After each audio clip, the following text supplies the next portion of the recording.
नमस्कार दोस्तों, आप बात करें मनी ओशन 6 से ममता सिंह के साथ। दोस्तों, आज हम सीखेंगे अपनी इस वीडियो में कि हमें जब मार्केट के अकॉर्डिंग ऐसे कौन से स्टॉक है जो हमें अपनी वॉच लिस्ट में रखने चाहिए, जिसके अकॉर्डिंग सपोज कीजिए ऐसे मार्केट इस टाइम जो मार्केट का इस टाइम रुख है वो डाउन साइड पे चल रहा है और मार्केट ने अच्छा खासा में 8 दिन के अंदर नीचे डाउन साइड में बहुत अच्छा बेहतरीन मूव दिया है और मार्केट थोड़ा सा साइडवेज या 4-5 दिन से मार्केट एक जोन में है। या तो मार्केट नीचे की तरफ ब्रेकआउट देगी या मार्केट ऊपर की तरफ ब्रेकआउट देगी। तो हमें देखना चाहिए कि अगर मार्केट नीचे की तरफ ब्रेकआउट देगी तो ऐसे कौन से स्टॉक है जिनमें हमें अच्छा खासा मूव मिल सकता है नीचे की तरफ। अगर मार्केट यहाँ से ऊपर की तरफ जाती है तो हमें ऐसे कौन से स्टॉक है जिनमें अच्छा खासा हमें ऊपर की तरफ मूव मिल सकता है। तो ये हमें मार्केट के अकॉर्डिंग अपनी वॉच लिस्ट बनानी चाहिए और जो बहुत जरूरी है। और एक ट्रेडर को और एक बिगनर को जो मार्केट में स्ट्रगल कर रहे हैं, काफी टाइम से कर रहे हैं, उनके लिए भी बहुत ज्यादा जरूरी है। जैसे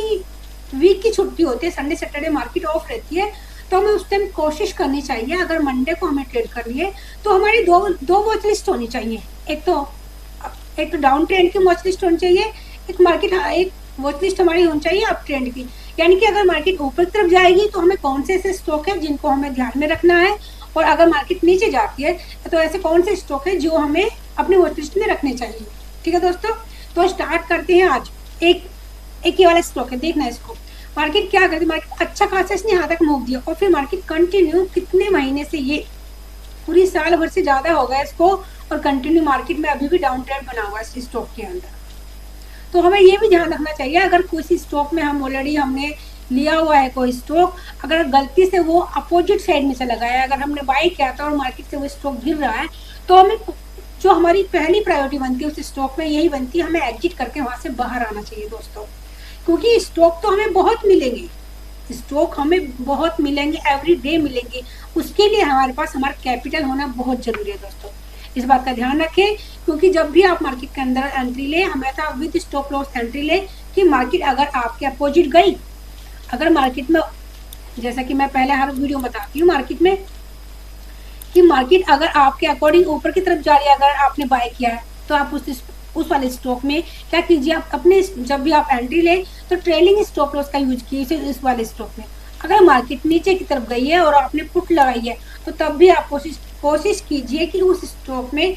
आप हमेशा जो भी आपने पुट बाय किया हमेशा विद स्टॉप लॉस कीजिए। क्योंकि जब भी जैसे जैसे मार्केट नीचे आएगी आपका प्रॉफिट बढ़ता चला जाएगा। क्योंकि पता नहीं अगर मार्केट में कुछ ऐसी न्यूज आई और एकदम से वो ऊपर चला गया, आपका प्रॉफिट माइनस में बदल जाएगा। इसलिए स्टॉप लॉस के बगैर मार्केट में एंट्री कभी मत लीजिए, इस बात का आप लोग ध्यान रखें।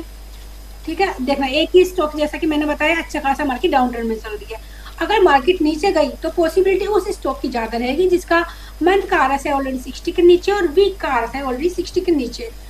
और कहीं ना कहीं डे पे वो 60 आरएसआई के आसपास आया, क्योंकि वहां से अपॉर्चुनिटी बनती है उसको पुट लगाने की। ये पॉसिबिलिटी दोस्तों स्टॉक में रहती है, क्योंकि उसका मंथ जो उसका हायर टाइम फ्रेम है ऑलरेडी वीक चल रहा है। ठीक है, अब ये स्टॉक देखिए कि ये एक स्टॉक यही से देखिए, मार्केट अच्छा खासा मार्केट में करेक्शन आया, उसके बावजूद ये मार्केट में कंटिन्यू ग्रीन पे ग्रीन कैंडल दे रहा, कंटिन्यू ग्रीन पे ग्रीन कैंडल दे रहा। बस मैं केवल इतना बताना चाहती हूँ, और जैसे मार्केट का इस टाइम माहौल है, अगर मार्केट यहाँ से ऊपर की तरफ जाती है तो जो स्टॉक ऑलरेडी अच्छी पोजीशन पे बैठा हुआ है, अच्छी ग्रीन कैंडल के साथ है, और कहीं ना कहीं उसका आरएसआई भी बहुत बेहतरीन है, तो उस स्टॉक की ज्यादा पॉसिबिलिटी रहती ऊपर जाने के लिए।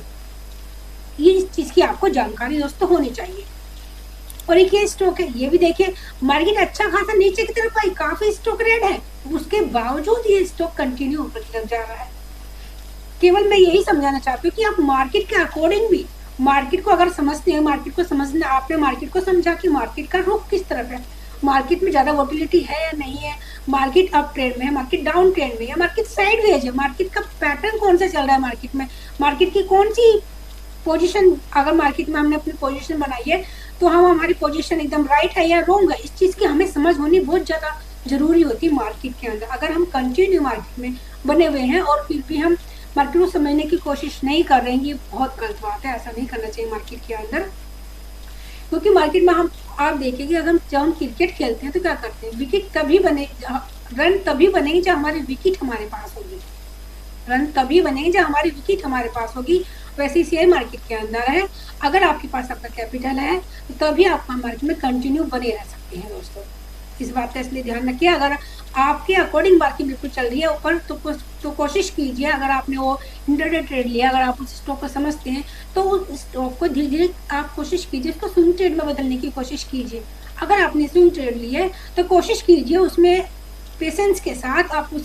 उसमें स्टॉक में अच्छा खासा स्टॉप लॉस लगाइए और धीरे धीरे उस जो स्विंग ट्रेड है आपकी उसको पोजिशनल ट्रेड की तरफ करने की कोशिश कीजिए। समझने की कोशिश कीजिए कि जो बड़े बड़े ट्रेडर्स हैं जो अपनी ट्रेड जो स्विंगर पोजिशनल ट्रेड बनाते हैं उनका माइंड किस लेवल का होता है, उनके माइंड में उस टाइम क्या चल रहा होता है जो 3-3 4-4 महीने वो अपनी ट्रेड को होल्ड करते हैं। ऐसा कौन सा, पहले जाके बैक टेस्टिंग कीजिए, पता चलेगा आप लोगों को। तो बहुत ज्यादा जरूरी है मार्केट के अंदर समझना कि हमने ट्रेड के साथ, क्योंकि जब हम ट्रेड लेते हैं उस टाइम हमारे माइंड में क्या चल रहा होता है।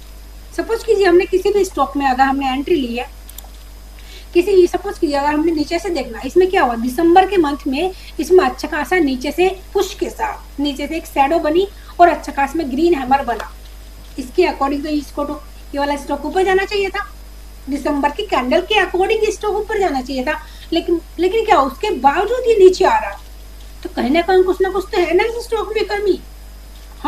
हम सिर्फ इतना चाहते हैं कि आप ये समझने की कोशिश कीजिए, अगर कोई भी स्टॉक लास्ट वीक की या लास्ट मंथ की उसकी कैंडल मंथ की बहुत बेहतरीन बनी है, तो उसके बावजूद भी ऐसा नहीं कि हमें बिगर स्टॉप लॉस के हमने एंट्री ले कि भाई लास्ट वीक मंथ की कैंडल बहुत अच्छी बनी तो इस मंथ ये ऊपर ही जाएगा,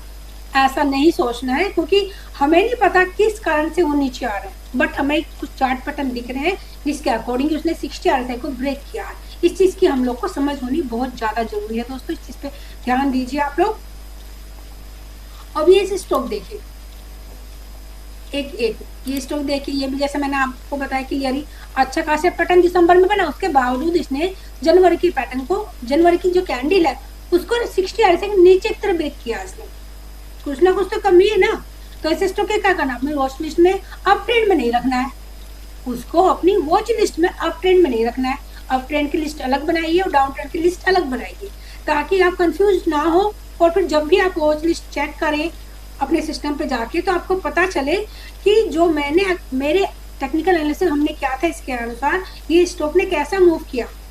हमारे अनुसार जैसा हमने किया था उसके अकॉर्डिंग किया या उससे कुछ डिफरेंट किया। अगर ऐसा किया तो मेरी ऐसी कौन सी गलती थी जो मैं उस टाइम समझ नहीं पाई या मैं समझ नहीं पाया जो मुझे समझनी चाहिए थी, जिसके अकॉर्डिंग मेरी ट्रेड इस प्रकार चल सकती थी। या ऐसा भी हो सकता है कि मेरी ये गलती थी जो मैंने इसमें और क्वांटिटी ऐड करी, ये मेरी गलती थी, मुझे नहीं करना चाहिए था। एक छोटी छोटी बारीकियां है लेकिन ये ट्रेडिंग में बहुत ज्यादा मायने रखती है हर ट्रेडर के, चाहे वो बिगिनर हो चाहे वो प्रोफेशनल हो, सभी प्रकार के ट्रेडर के लिए ये छोटी छोटी गलतियां बहुत ज्यादा मायने रखती हैं। क्योंकि छोटी सी गलती ही और छोटी सी समझ ही हमें अच्छा खासा प्रॉफिट करा सकती है और अच्छा खासा लॉस भी मार्केट के अंदर करा सकती है। डिपेंड करता है आपने उसे किस नजरिए से, क्या आपके मन में क्या थॉट थी जब आपने उस स्टॉक में एंट्री ली, आप क्या सोच रहे थे, या आपने किसी के कहने से लिया या आपने कोई टिप पे वो स्टॉक बाय किया या शॉर्ट किया, किस रीजन से आपने किया। आपको उस स्टॉक की समझ होनी चाहिए और ये नहीं कि आपने एकदम से लगातार आपने 10-15 स्टॉक बाय पे बाय किए या शॉर्ट पे शॉर्ट किए, नहीं, अपनी वॉच लिस्ट में कम से कम स्टॉक रखिए ताकि आप उन स्टॉक को कंटिन्यू वॉच कर पाए, उसको समझ पाए कि अगर वो स्टॉक की मूव के ऊपर नीचे कहीं जा भी रही है या मार्केट अचानक से गैप अप या गैप डाउन खुल रही है तो आप उन स्टॉक को मैनेज कर पाए। क्योंकि अगर आपकी वॉच लिस्ट में ज्यादा स्टॉक होंगे, अगर मार्केट में कुछ भी ऊपर नीचे हुआ, मार्केट ऊपर खुली या नीचे खुली, तो आप ये डिसाइड नहीं कर पाएंगे या समझ ही नहीं पाएंगे कि आप कौन सा स्टॉक को आप अपनी वॉच लिस्ट में रखना है, कौन सा एग्जिट करना है और कौन सा स्टॉक चलते कंटिन्यू रहने देना है। इस चीज की समझ तभी होगी जब आपके स्टॉक आपकी वॉच लिस्ट में कम से कम स्टॉक रहेंगे, ताकि क्योंकि जो प्रोफेशनल ट्रेडर होते हैं वो अपनी जो उनकी वॉच लिस्ट है वो आप दिखाते हैं कि मैंने इतने बाय किया इतने बाय किया, लेकिन वो खुद हैंडल नहीं करते, उनका स्टाफ होता है हैंडल करने के लिए। उनका कंटिन्यू ये स्टाफ होता है कि अगर कोई पोजिशनल ट्रेड है उसके लिए एक अलग स्टाफ है, स्विंग ट्रेड के लिए अलग स्टाफ है या डाउन ट्रेड के लिए अलग स्टाफ, उनका स्टाफ हैंडल करता है। तो अगर आप केवल खुद ट्रेड करते हो, आपका कोई स्टाफ नहीं है, तो कोशिश कीजिए इस चीज को, प्रॉब्लम को फेस आप कम से कम करें और रिलैक्स होके आपके माइंड से शांति से अपनी ट्रेड को अच्छे से चलाएं, अच्छे से देखें। इस चीज की समझ होनी चाहिए दोस्तों। मेरी ये वीडियो केवल और केवल एजुकेशन पर्पस के लिए, मैं किसी भी प्रकार का रिकमेंड नहीं करती हूँ कि आप बाय कीजिए सेल कीजिए दोस्तों। मेरे चैनल को लाइक कीजिए, सब्सक्राइब कीजिए दोस्तों। नेक्स्ट वीडियो फिर मिलते हैं। ओके, गुड बाय दोस्तों।